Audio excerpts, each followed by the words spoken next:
అందరికీ ఈరోజైతే నేను చేపలు ఫ్రై చేయబోతున్నాను. ఈ వీడియో మీకైతే నేను సెండ్ చేస్తున్నాను. ఎందుకు అనుకుంటున్నారు కదా, రోజు తినడమే నా ఫ్రెండ్స్ అండ్ వండేది కూడా చూపించాలి కదా, అందుకే ఈ వీడియో మెన్షన్ చేస్తాను చేసే ముందుగా.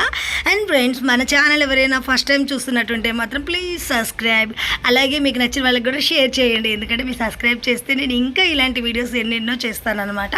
అలాగే మనకి చూడొచ్చు నా వీడియోస్ నచ్చినట్టు కూడా ప్లీజ్ సబ్స్క్రైబ్. అలాగే మనకి చూడండి, చేపలు వచ్చేసి ఇలా రౌండ్గా కట్ చేసుకోవాలి. ఫ్రై అంటే మనకి రౌండ్గా కట్ చేసుకుంటే ఫ్రై చాలా బాగుంటుంది. ఇందులోకి మనకు కొంచెం సరిపడినంత కారం, పసుపు, ఆయిల్, దీనికి సరిపోయిన మూలంగా కొంచెం సాల్ట్ వేసుకొని చేపలు మంచిగా ముక్కలకి కారం, పసుపు, నూనె, ఉప్పు పట్టేలాగా మంచిగా కలుపుకోవాలన్నమాట. చూడండి, ఈ విధంగా ఎక్కడ గ్యాప్ లేకుండా చేపల ముక్కలు మొత్తం మనకి చూస్తున్నారా, కారం, పసుపు మొత్తం పట్టేసింది. అండ్ అలాగే మనకి ఉప్పు కూడా బాగా మనకి దానికి సరిపోయినంత, అంటే మరీ ఎక్కువ వేసుకోవద్దు. ఫ్రై అయితే కూడా కొంచెం ఉప్పు మనకి ఎక్కువ కలపొద్దు. అలాగే మనకి కలిపి పక్కన పెట్టుకున్నాం కదా, జస్ట్ ఒక 5 నిమిషాలు పక్కన పెడితే చాలు ఫ్రెండ్. ఫ్రిడ్జ్ ఉంటే ఫ్రిడ్జ్లో పెట్టచ్చు, లేదంటే పక్కన పెట్టేసుకోవచ్చు. తర్వాత మనకి అండ్ నూనె కొంచెం వేడయ్యేలాగా కొంచెం ఎక్కువ వేసుకోవాలన్నమాట మనం నూనె, అంటే ముక్క సగం మునిగేలాగా. అండ్ నూనె కాయలేక ఇక ముక్కలు అయితే వేసేసుకుందాము. కాగుతుందనమాట ముక్కలు. చూడండి ఎంత బిజీగా. అండ్ చేపల ఫ్రై అనే కానీ చాలామంది కొంచెం కార్న్ఫ్లోర్, మసాలా పొడి ఇవన్నీ వేస్తుంటారు ఫ్రెండ్స్. అవి జస్ట్ మనకి కలర్ఫుల్గా ఏదో అట్లా ఉంటుంది కానీ, అండ్ మనకి ఈ విధంగా అయితే ఎవరైనా తింటారు. చిన్నపిల్లల నుంచి పెద్దవాళ్ళ వరకు చాలా ఇష్టంగా తింటారు.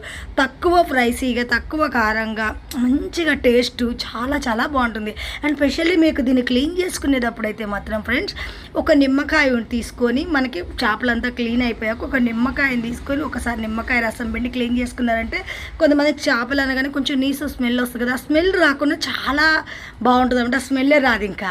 అలాగే మనకి చూడండి, చేపలు అయితే ఫ్రై అయిపోయినాయి. వావ్, కలర్ఫుల్గా కనిపిస్తున్నాయి కదా.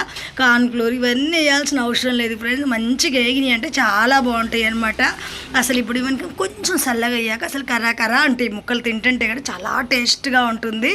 అండ్ అలాగే మనకి ఇప్పుడు ఈ ముక్కలు వేగినాయి కదా, ప్లేట్లోకి తీసుకునే ముందుగా ప్లేట్లో అయితే మనం ఒక టిష్యూ పేపర్ వేసుకుందాం. ఎందుకంటే కొంచెం ఆయిల్ వేసాం కదా, ఆయిల్ ఎక్కువ ఉంటుంది కాబట్టి టిష్యూ పేపర్ వేసుకున్న ప్లేట్లోకి పెట్టుకుంటాం అనుకోండి, మనకు ఆయిల్ అంతా టిష్యూ పేపర్ తీసేసుకుంటుంది. చాలా బాగుంటుంది. తినని ఇక్కడ ఆయిలే ఉండదు మనకి. ఫిష్ తినే లోపలికే ఆల్రెడీ నేను tissue paper and plate ready చేసేసాను అనమాట. చూడండి ఎంత ఆయిల్ ఉందో, అందుకని టిష్యూ వేస్తారంటే ఆయిల్ అంతా తీసేసుకుంటుంది.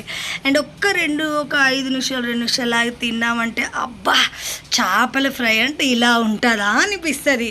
ఇంత సింపుల్గా ఇంత టేస్ట్గా ఉంటుంది తెలుసా. ఏంటి నమ్మలేకపోతున్నారా? ఒకసారి మీరు కూడా ట్రై చేయండి, నిజంగా చెప్తారు ఫ్రెండ్స్ ఎలా ఉంది టేస్ట్ అనేది. అండ్ మీరైతే నిజంగా ట్రై చేసినట్టుకుంటే మాత్రం నాకు కామెంట్ చేయండి. లేదు ఇలా ఎవరైనా చేసినట్టుంటే మీకు ఎలా టేస్ట్ ఉందో ఒకసారి కామెంట్ చేసేసేయండి. అలాగే మీకు నచ్చిన వాళ్ళకి వీడియో షేర్ చేయండి. ఇంకా ఇలాంటి వీడియోలు నేను ఎన్నో చేస్తూ ఉంటాను. మీ సపోర్ట్ అనేది ఉంటే చేపల ఫ్రై అయితే రెడీ అయిపోయింది. వావ్, చూస్తుంటే నోరు ఊరిపోతుంది కదా. ఫిష్ ఫ్రై కదా, మాత్రం నోరు ఊరుకున్నా ఉంటుందా ఫ్రెండ్స్. ఒక్క ముక్క అయితే నోట్లో పెట్టుకుంటాను. మనకి ఫిష్ ఫ్రైలో స్పెషల్ ఏంటో తెలుసా, ముళ్ళు తొందరగా తగలవన్నమాట. కాలిపోయి మనకి ముళ్ళు కొండు చాలా బాగుంది.